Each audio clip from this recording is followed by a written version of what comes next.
Hi friends, welcome to film revive. ఈరోజు మనం మాట్లాడుకుందాం అనగనగా మూవీ. ఈ సినిమాలో ఏముంది, ఏం లేదు, ఎందుకు చూడాలి, ఎక్కడ ఇన్స్టాలో ఎక్కడ చూసినా సరే మనకి ఈ పిక్చర్ చాలా అద్భుతమైన పిక్చరు. మలయాళం చేసుంటే లేపేవాళ్ళు, తెలుగులో చేస్తే లేపట్లేదు అంటున్నారు. ఇంకా అసలు లేపేటట్టు ఉందా, లేపలేనట్టు ఉందా, లేపినా లేవనట్టుందా? బాగుంది కదా. నాకు కూడా నచ్చింది.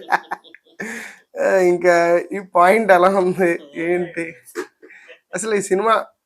చెప్దాం మాట చెప్దాం. అసలు ఈ సినిమాలో ఏముంది, ఎందుకు జనాలు చూడట్లేదని ఎవడరా చెప్పింది? అది ఈటీవీలో చూస్తున్నారు, అద్భుతంగా స్ట్రీమ్ అవుతుంది పిక్చర్, మంచి రేంజ్లో ఉంది. మీరు చూడండి, చూస్తారు. మీరు ఒకరిని చూస్తే ఓ 10-20 మందిని చూడమని చెప్తారు. సో కొంచెం టైం పట్టిద్ది, ఎందుకంటే ఆ జానర్ ఎవడు చూడ్డు. ఒక జానర్ని తెలుగు ఇండస్ట్రీ నా ఊహ తెలిసి ఎప్పుడు ఆ జానర్ని ఎంకరేజ్ చేయరు కూడా. ఇప్పట్లో జానర్ని ఎంకరేజ్ చేయాలంటే బోల్డ్ అంత టైం పట్టిద్ది. ఆ టైప్ ఆఫ్ ఆడియన్స్ చాలా తక్కువ మంది ఉంటారు. ఫర్ ఎగ్జాంపుల్ ఈ లైన్ ఎలా ఉంటుందంటే, ఒక డెడ్ లైన్ హ్యూమను ఆడేదో చిన్నపాటి బతుకుతూ ఉన్నటువంటి చచ్చిపోయే ముందు ఏదో చిన్న పని చేసి చచ్చిపోతూ ఉంటాడు. ఇలాంటి లైన్లు. ఇది ఏడుపు కొట్టు సందర్భం. దీన్ని ఏదో ఎలా చెప్పాలి, అదిరిపోయేటట్టు చెప్పాలి. లవ్తో చెప్పారు అనుకోండి, పర్లా కొంచెం ఎక్కిద్ది అంతే. లవ్తో చెప్తే పిల్లాడు, ఎమోషను, కెరియరు, తోటకూర కట్ట ఈ ఎక్కువ. అందువల్ల చూడరు. చూసి ఎంజాయ్ చేద్దాం, ఏడుద్దాం కాసేపు అంటే చేస్తారు, కానీ ఇంకా అంతకు మించి ఏం చేయరు ఇక్కడ. అర్థమైందా? అంటే ఈ పాయింట్లు అలానే ఉంటాయి. మన వాళ్ళకి కష్టాలు తెలియవు. ఫస్ట్ మన 2 తెలుగు రాష్ట్రాలకి కష్టాలు, ఈ కష్టాల మీద బతికే బతుకులు వాళ్ళు ఎప్పుడూ చూడలే. సో ఇలాంటి మైండ్ సెట్ నియర్ బై ఎవరికి ఎక్కదు. ఎక్కడో ఒకడిద్దరు ఉంటారు, ఆడుకున్నదే కష్టం అని ఏడిచిన వాళ్ళు. అలాంటి వాళ్ళకి నచ్చిద్ది. నాకు నచ్చిందని చెప్పట్లే, ఎందుకంటే ఓకే, నాకు కూడా నచ్చిందని మీకే నచ్చిద్ది. ఇంకా ఈ పాయింట్లో సినిమాలో ఇది మరాఠీ సినిమా రీమేక్ అట. సో గొప్ప చేశారు మన వాళ్ళు అనేం లేదు, చూసి తీసారు. ఇది పక్కన పెడితే సుమంత్ గారు అలా చేశారు ఈ సినిమాలో. అండ్ యాజ్ యూజువల్ అండి, ఎప్పట్లానే బాగానే చేస్తారు. నాగేశ్వరరావు గారు యాక్టింగ్ ఈ అక్కినేని ఫ్యామిలీ మొత్తంలో సుమన్ గారి మొహంలోనే కనబడిద్ది. హైట్ ఎక్కువ ఉన్నా సరే ఆ నవ్వేటప్పుడు ఆ కళ్ళు తిప్పి తలకాయ కళ్ళు స్టడీగా పెట్టి తల తిప్పుతారు నాగేశ్వరరావు గారు. అలా తిప్పడం సుమంత్ గారు కొన్ని పోర్షన్స్లో నాగేశ్వరరావు గారు కనిపిస్తారు సుమంత్ గారిలో. ఇంకా పిక్చర్ వెళ్తుంటే ఇందులో క్యారెక్టర్స్ చాలా లిమిటెడ్ క్యారెక్టర్స్ ఉంటాయి. సో లిమిటెడ్ క్యారెక్టర్స్లో మధ్య నడిచే చిన్నపాటి నియర్ బై బడ్జెట్లో షార్ట్ ఫిల్మ్లో అనిపించింది. కాకపోతే ఫోటోగ్రఫీ చాలా బాగుంటుంది. కొన్ని సందర్భాలు కొన్ని ముఖ్యంగా రూమ్లో షూటింగ్ అంటే ఆడు ఇంకా కెమెరామెన్ యుద్ధం రైటింగ్ చేస్తున్నాడు ఆయన. ఆ లైటింగ్ సెటప్ వేసుకొని ఆ ఎండింగ్ పోర్షన్లో కానీ వాళ్ళిద్దరు మధ్యలో కొన్ని ఎపిసోడ్స్ వస్తాయి. వైఫ్ అండ్ హస్బెండ్ మాట్లాడుకునే ఎపిసోడ్, కొడుకు తండ్రి మాట్లాడుకునే ఎపిసోడ్. ఇట్లాంటి ఎపిసోడ్లు కూడా ఆ లైటింగ్ పెట్టి, అంటే ఒక క్లోజ్డ్ రూమ్లో ఒక చిన్న లైట్లో మూలన పెడితే ఆ చిన్న లైట్లు మొహం మీద పడి మొహం మీద నుంచి కెమెరా మీద రావడానికి కనీసం 40 నిమిషాలు 30 నిమిషాలు టైం తీసుకుంటాయి. అలాంటి టైమింగ్ కోసం వెయిట్ చేసి ఓపిక్గా షార్ట్స్ తీసుకున్నారైనా. అలాంటివి చాలా ఉన్నాయి ఇందులో. మీకు మీకు నచ్చుతాయి. ఆ డివిజన్ అంటే ఇప్పుడు కొన్ని పుస్తకాల్లో చదువుతాం, పర్సన్ బ్రేక్ అయ్యేటప్పుడు ఫ్రేమ్ విడివిడిగా స్క్వేర్ కటింగ్లు చేయాలి. ఇట్లాంటివన్నీ పుస్తకాల్లో చదివి ఈ మధ్య రీల్స్లో అట్లా చూసి అవన్నీ కనబడుతూ ఉంటాయి అక్కడ. పాప మీడియా బాగా కష్టపడి చేసాడు ఈ కెమెరామ్యాన్ అనిపిస్తుంది. ఇంకా ఈ సినిమాకి కథ ఆల్రెడీ చేసిందే, రీమేక్ కాబట్టి బోన్ ఏదన్నా ఉంది, బ్యాక్ బోన్ ఏదన్నా అద్భుతం ఇంకా ఇంకా లేదు, దీనికి చెప్పడానికి లేదు అనే మాట బ్యాక్గ్రౌండ్ మ్యూజిక్ అండి. అసలు అక్కడ సీన్ ఉందా లేదా అనేది అనవసరం. అలా చూస్తూ సరేలే ఫోన్ వచ్చింది కదా అని ఫోన్ ఇలా చూసేలోపు మ్యూజిక్ విన్నామంటే చాలా ఏడుపు వచ్చేస్తుంది. ఫోన్ చూసినందుకు ఎందుకు ఏడుస్తున్నారు అని ఓకే సీన్ చూడలేకుండా ఎందుకు ఏడుపు వచ్చిందంటే బ్యాక్గ్రౌండ్ మ్యూజిక్ అద్దరు కొట్టేసారు వాళ్ళు బ్యాక్గ్రౌండ్ మ్యూజిక్ అని మాత్రం. సూపర్ చేశారు మ్యూజిక్. మీకు చాలా సుందరం. మెయిన్ ఇంట్రడక్షన్‌లో చిన్న సీన్ ఉంటది. ఒక డాక్టర్ దగ్గర ఒక కిడ్ వాడి దెబ్బలు చూపిచ్చే సీన్. అక్కడ మ్యూజిక్ కొట్టాడు అసలు ఏం మొదలవ్వలేదు అప్పుడే ఏడిపిచ్చేసావేంట్రా బాబు అనిపిచ్చేద్ది. అంటే మనం ఖాళీగా ఒక్కడివే చూస్తాం కాబట్టి సోలోగా చూడాలి, లేదంటే సైలెంట్ క్రౌడ్.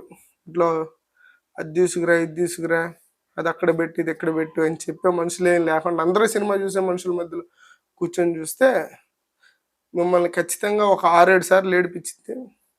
నవ్విచ్చిన సినిమాల కంటే ఏడిపించిన సినిమాలను ఎక్కువ రోజులు గుర్తుపెట్టుకుంటాం కాబట్టి దీన్ని ఖచ్చితంగా గుర్తుపెట్టుకుంటాం. ఇంకా ఈ సినిమాలో ఫ్రెండ్ క్యారెక్టర్ ఒక ఆయన చేశాడు. అలాంటి క్యారెక్టర్లు బయట నిజంగా ఉండవు అని అనుకోవడానికి లేదు, ఉంటాయి. ఫ్రెండ్స్ మరీ అంత ఎత్తులో కాకుండా నియర్ బైలో ఫ్రెండ్స్, అలాంటి ఫ్రెండ్స్ ఉంటారు. అలాంటి క్యారెక్టర్ ఆయన చేశాడు. ఆయన అదృష్టం కొద్ది మంచి క్యారెక్టర్ పడింది, బాగా చేశారు. ఈ అవసరాలు శ్రీనివాస్ గారు ఆయన చూస్తానికి కమెడియన్గా ఉంటాడు. ఆయనకి ఎందుకు విలన్ క్యారెక్టర్లు ఇస్తారో అర్థం కాదు. అంటే కమెడియన్గా ఉంటాడు ఆయన, 6 అడుగులు ఎత్తు బాగానే ఉంటాడు. కానీ ఎందుకో ఆయన ఫస్ట్ పిక్చర్లో కమెడియన్గా చూడటం వల్ల ఏమో వెన్నెల కిషోర్ గారు ఆయన ఇయర్ మ్యాచ్ అనిపిస్తుంది. ఆయన డైరెక్టర్ అయిపోయి హీరో అయిపోయి విలన్గా చేసేసి ఏవేవో చేస్తున్నారు ఆయన. కానీ యాజ్ యూజువల్ ఆయన ఒక ఫన్నీగా అనిపిస్తూ ఉంటుంది. బట్ ఆయన ఏదో చేయటాన్ని ట్రై చేస్తున్నట్టే ఉంటుంది. ఆ క్యారెక్టర్గా ఆయన కాకుండా ఇంకెవరైనా ఉంటే ఇంకొంచెం సీరియస్ ఉండేదేమో ఆ సిచ్యువేషన్లో అనే ఫీలింగ్ వస్తుంది. ఆ సీరియస్ని అంటే ఆయన సీరియస్ని క్రియేట్ చేయటానికి ఆయన ఎక్స్ప్రెషన్స్తో అవ్వలేదు అనే ఫీలింగ్ అనిపించింది. ఇంకా హీరోయిన్ బాగున్నారండి.